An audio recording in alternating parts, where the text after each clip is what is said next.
السلام علیکم ویورز۔ ایک عورت کو اللہ ہر بار اولاد نرینہ سے نوازتا، مگر چند ماہ بعد وہ بچہ فوت ہو جاتا، لیکن وہ عورت ہر بار صبر کرتی اور اللہ کی حکمت سے راضی رہتی تھی، مگر اس کے صبر کا امتحان طویل ہوتا گیا اور اسی طرح ایک کے بعد ایک اس عورت کے 20 بچے فوت ہوئے۔ آخری بچے کے فوت ہونے پر اس کے صبر کا بندھن ٹوٹ گیا۔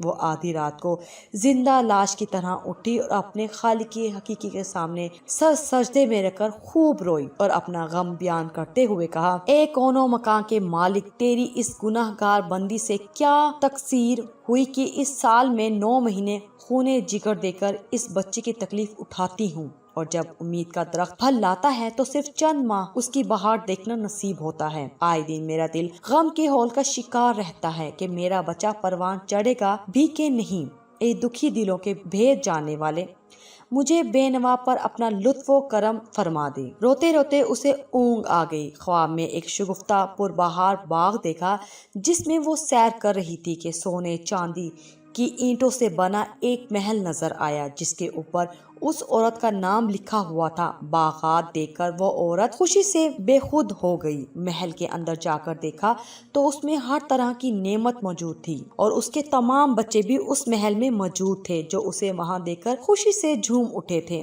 پھر اس عورت نے ایک غیبی آواز سنی کہ تو نے اپنے بچوں کے مرنے پر جو صبر کیا تھا یہ سب اس کا اجر ہے۔ خوشی کی اس لہر سے اس کی آنکھ کھل گئی۔ جب وہ خواب سے بیدار ہوئی تو اس کا سارا ملال جاتا رہا اور اس نے بھیگی ہوئی آنکھوں سے عرض کیا: یا الہی، اب اگر تو اس سے بھی زیادہ میرا خون بہا دے تو میں راضی ہوں۔ اب اگر تو سینکڑوں سال بھی مجھے اسی طرح رکھے تو مجھے کوئی غم نہیں۔ یہ انعامات تو میرے صبر سے کہیں زیادہ ہے۔ انسان کو ہر حال میں صبر کا دامن تھامے رکھنا چاہیے، کیونکہ یہی چیز انسان کو اللہ کے قریب کرتی ہے۔